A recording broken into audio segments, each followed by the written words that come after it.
Hello, everyone. Welcome to the Trade Ideas Live Trading Room recap for Wednesday, April the 26th. My name is Barry Anderson, the moderator of your trading room. This is the address to get in, and the room is open. I usually open around quarter to 9, 10 to 9 Eastern Time, of course. Get live on the mic at 9 o'clock, and I go up to 4 p.m. Eastern Daylight Time. All right, a bit of another interesting day for me in that I am starting to take earlier trades, and we're getting right into the middle of earnings season. And look what happened to our friend U.S. Steel. So U.S. Steel announced after hours yesterday and just got clobbered. And so when I woke up this morning, of course, I'm already seeing this down and moving down in the pre-market. This is the pink area here is the pre-market, and the mauve area here is after hours yesterday. And so if you're in, if you're in here early enough, that's what we do. We look at the pre-market and try to determine whether some of these ones will have any sort of continuation. And bottom line is, I took this short at 23.85 as it broke down underneath the whole number.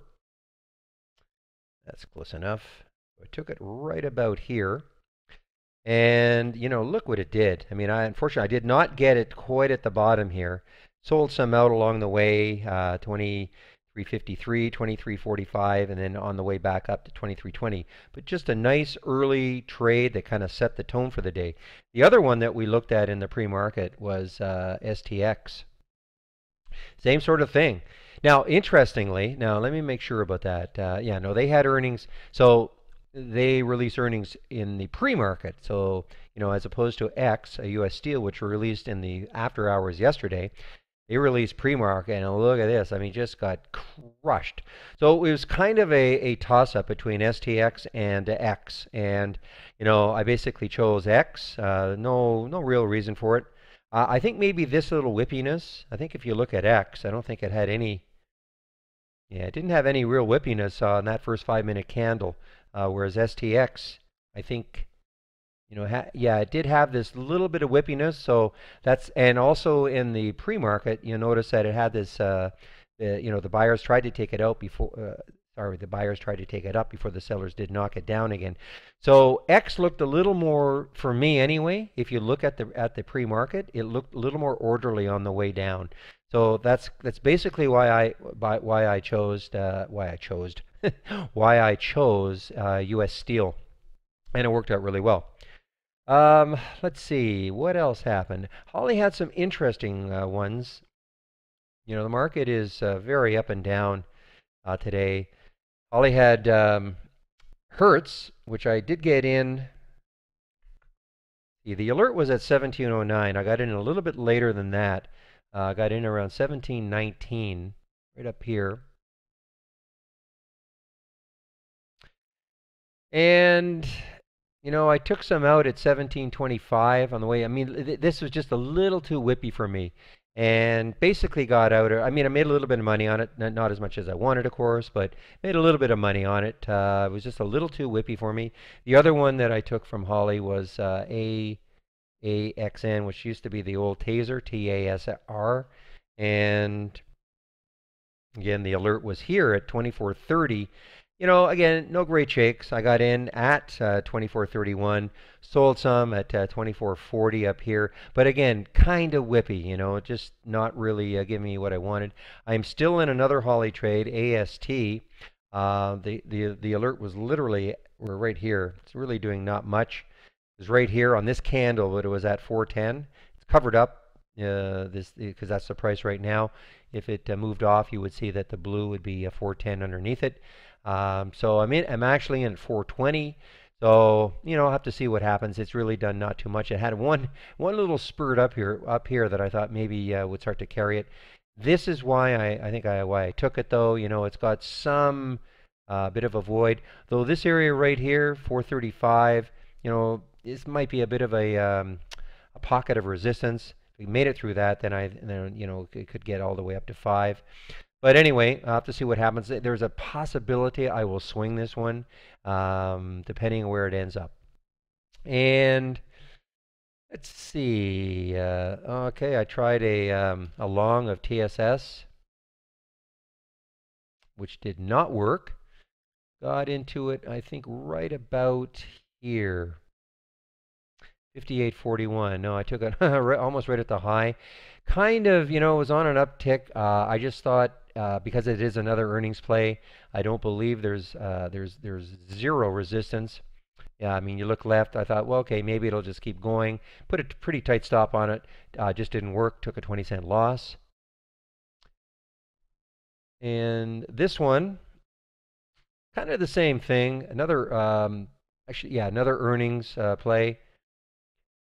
Got into this one as it took this out. Actually, when I looked at the daily on this, thought if it could take this little area out here, it might have a little bit of a run in it. I was looking at mainly just a scalp trade because if you look left, it has the chance maybe to get to 29. Got into the trade at 28.62, right about here. And I sold some up here at 28.79.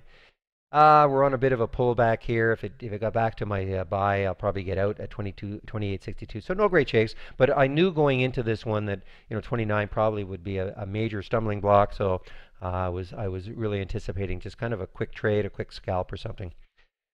All right, that is really about it. I mean, we are just in the smack dab in the middle of earnings. Well, not, I shouldn't say that. We're not in the middle. We're just at the start of earnings season. So we're starting to get a lot of interesting looks. The problem can be is that you can get a little flustered because there can be a lot happening. You can see a lot and not do anything, and that can be the problem when we get a lot of earnings trades because a lot of them look so good. But you have to that's why I sort of concentrated in the pre-market on Seagate, STX, and on X US Steel. Wanted to concentrate on them at the beginning because they just look so darn weak. And either one of them would have been great and would have set well, for me anyway, for U.S. Steel, it set a great tone for the day. All right, let's see, this had a little bit of a pop. I'm going to put an alert up here, see if I can take out that high. You get a little bit closer to the whole number. All right, well, that's about it. Again, very exciting. We got a lot of great traders in this room, This is a free room. Keep saying it, but honestly, there are no strings attached. We don't ask for a credit card or anything. A lot of people say, well, why is it a free room?